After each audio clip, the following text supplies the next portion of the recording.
हाँ, तो हमारे प्रिय छात्र छात्राओं, आप लोग कैसे हैं? हमें उम्मीद है कि आप लोग अच्छे ही होंगे और आपकी पढ़ाई बहुत अच्छी खासा से चलती होगी और आप लोग इंटर की तैयारी कर रहे हैं और आप लोगों के पास मात्र मुश्किल से 70 दिन बचा हुआ है। मात्र 70 दिन लग चाहिए तन मन धन से और वह करके दिखा दीजिए जो आज तक कोई नहीं कर पाया है। तो आइए, मैं आज क्लास 12 की पॉलिटिकल साइंस का प्रीवियस ईयर्स क्वेश्चन लेके आया हूँ जो परीक्षा की दृष्टि से बहुत इम्पोर्टेंट है माय डियर्स। तो आइए, भारत के प्रथम कानून मंत्री कौन थे? तो आप लोग जानते ही होंगे, doctor Bhimrao Ambedkar. Doctor Bhimrao Ambedkar. Doctor Bhimrao Ambedkar साहब थे। अध्यक्षात्मक शासन का उदय सर्वप्रथम किस देश में हुआ? तो ये अमेरिका में हुआ। कहाँ हुआ? अमेरिका में। आइए, भारत में संविधान संशोधन की प्रक्रिया किस देश से ली गई है? ये दक्षिण अफ्रीका से ली गई है। दक्षिण अफ्रीका। कहाँ से ली गई है? दक्षिण अफ्रीका से ली गई है। राष्ट्र निर्माण के मार्ग में बाधाएं हैं। तो राष्ट्र निर्माण में जो बाधाएं हैं, सबसे पहली क्षेत्रवाद। क्षेत्रवाद। उसके बाद जातिवाद। जातिवाद। तो क्षेत्रवाद, जातिवाद और भाषावाद। क्या है? भाषावाद इत्यादि। याद रखेंगे माय डियर्स, कौन कौन है? क्षेत्रवाद है, जातिवाद है, भाषावाद है। तो आइए, बिहार विधानसभा में कुल कितने कुल सदस्यों की संख्या कितनी है? 243 है माय डियर्स। कितनी है? 243 है। भारत किस तरह का गणतंत्र है? तो ये धर्मनिरपेक्ष है।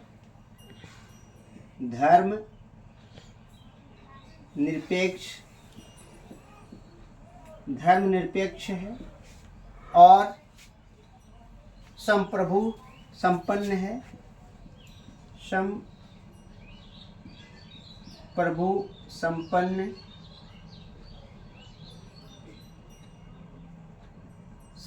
है। संप्रभु संपन्न राज्य है।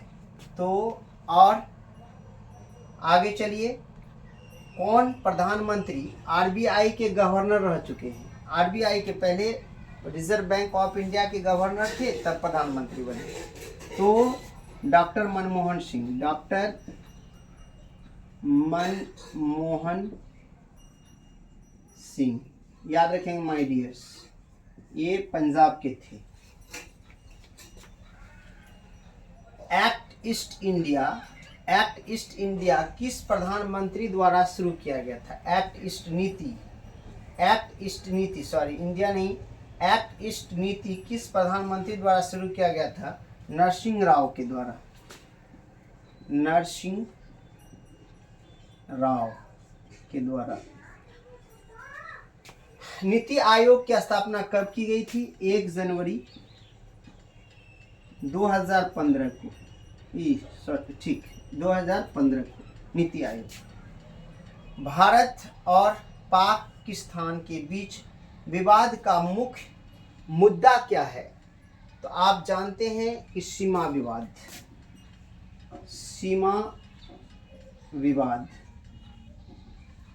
आतंकवाद का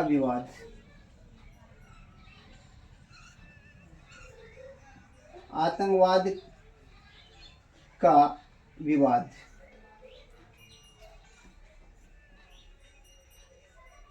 उससे जम्मू कश्मीर का विवाद,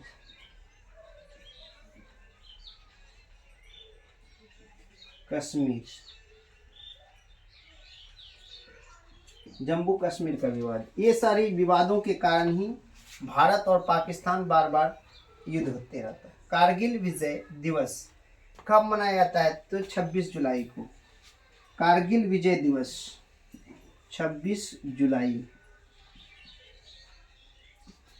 और कारगिल का युद्ध आप लोगों को याद होगा माय डियर्स, ये 1999 में हुआ था। पंचशील सिद्धांत के प्रतिपादक कौन थे? पंडित जवाहरलाल नेहरू। पंडित जवाहरलाल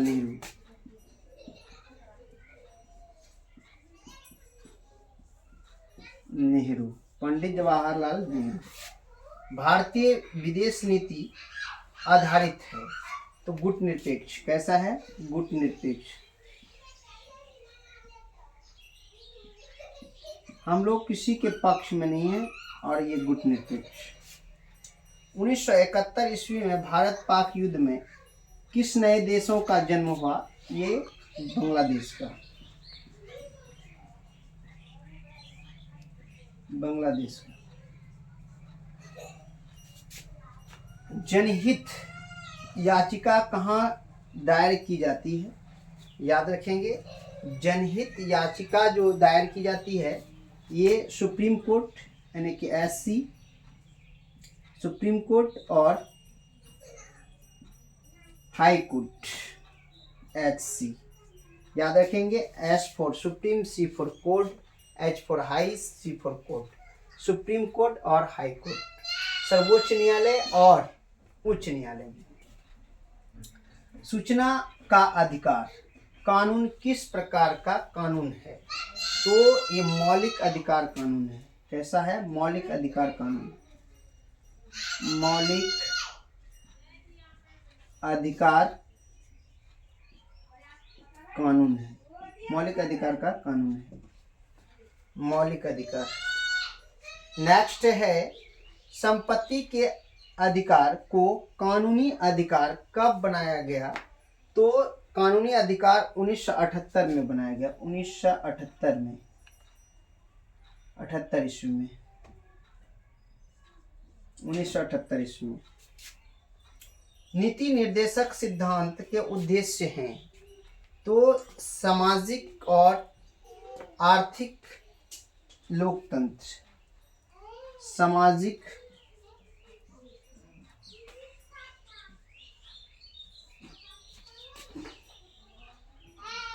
और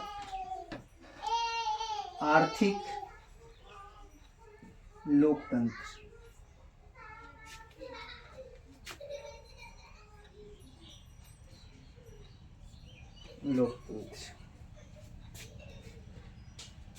नेक्स्ट है, राज्य के नीति निर्देशक तत्वों का उल्लेख है, तो अनुच्छेद 36 से 51।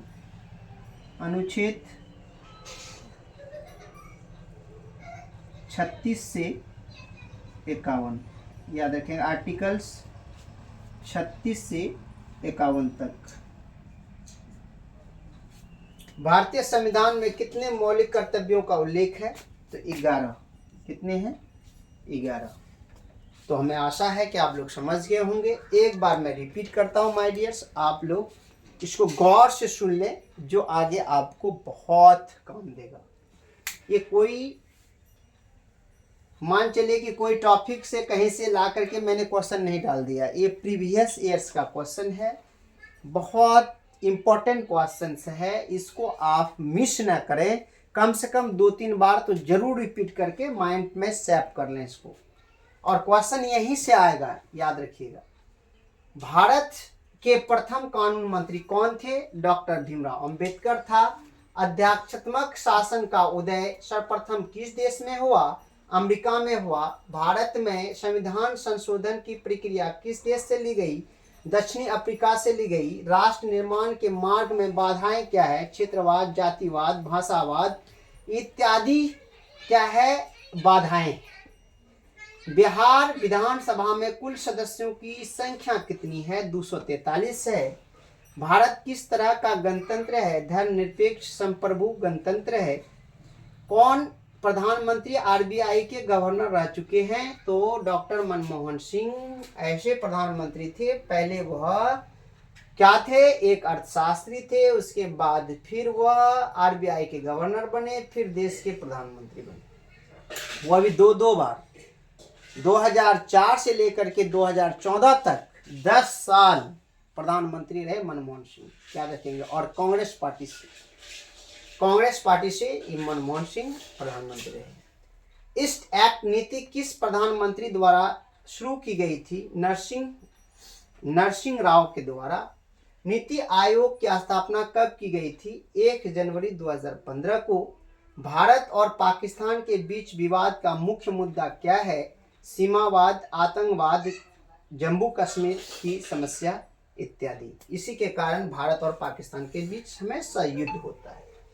और अब तक हमारे और पाकिस्तान के बीच, हमारे का मतलब हुआ भारत और पाकिस्तान के बीच अब तक 3 बार युद्ध हो चुका है। तीनों बार पाकिस्तान को हारना पड़ा है माय डियर्स, तीनों बार वह हारा है। आगे आइए, भारतीय विदेश नीति आधारित है गुटनिरपेक्ष से। 1971 ईस्वी में भारत पाक युद्ध में किस नए देश का जन्म हुआ? बांग्लादेश का। जनहित याचिका कहाँ दायर की जाती है? एससी और एसएचसी, सुप्रीम कोर्ट और हाई कोर्ट, सर्वोच्च न्यायालय और उच्च न्यायालय में। सूचना का अधिकार कानून किस प्रकार का कानून है? मौलिक अधिकार का कानून है। और संपत्ति के अधिकार को कानूनी अधिकार कब बनाया गया? 1978 में। उससे पहले वह मौलिक अधिकार था। मौलिक अधिकार 7 थे, मूल संविधान में 7 है, लेकिन संपत्ति के अधिकार को वहां से हटा करके कानूनी अधिकार बना दिया गया। नीति निर्देशक सिद्धांतों का उद्देश्य है सामाजिक और आर्थिक लोकतंत्र। राज्य के नीति निर्देशक तत्वों का उल्लेख है अनुच्छेद 36 से अनुच्छेद 51 तक। भारतीय संविधान में कितने मौलिक कर्तव्यों का उल्लेख है? माय डियर्स, 11 मौलिक कर्तव्य हैं। अगर आपको पूछ लिया जाए कि मौलिक अधिकार कितने हैं तो 6 ही है अभी, और पहले 7 हुआ करता था, अभी 6 है। संविधान में कुल 22 भाग हैं मूल संविधान में, और मूल संविधान में अनुच्छेद 395 था, जो अभी 448 के लगभग पहुंच चुके हैं, 450 लगभग पहुंच चुके हैं माय डियर्स। तो चलिए, आप लोग समझ गए होंगे। अगर नहीं समझे हैं या कोई तरह की समस्या आ रही है आपको, या टेक्निकल कोई समस्या आ रही है, समझने में कोई समस्या आ रही है, तो कमेंट सेशन में आप कमेंट करेंगे। अगर वीडियो पसंद आ जाए, कंटेंट पसंद आ जाए तो लाइक बटन जरूर दबाएंगे और दोस्तों में ज़रूर शेयर करेंगे माय डियर्स। और चैनल पर नहीं है, चैनल को सब्सक्राइब कर लीजिए, इस चैनल का परिवार बनिए। इसके लिए आपको भविष्य में बहुत मदद मिलेगी मेरे द्वारा। और दोस्तों को जोड़ें, और परिवार रिलेशनशिप में जो भी भाई बहन हैं जो पढ़ने वाले हैं, शिक्षा से रिलेटेड वीडियो इसमें डाला जाता है, और इसको जोड़ लें, जो भविष्य में बहुत काम में आएगा। इसी के साथ मैं अपने वाणी को विराम देता हूँ। जय हिंद, जय भारत।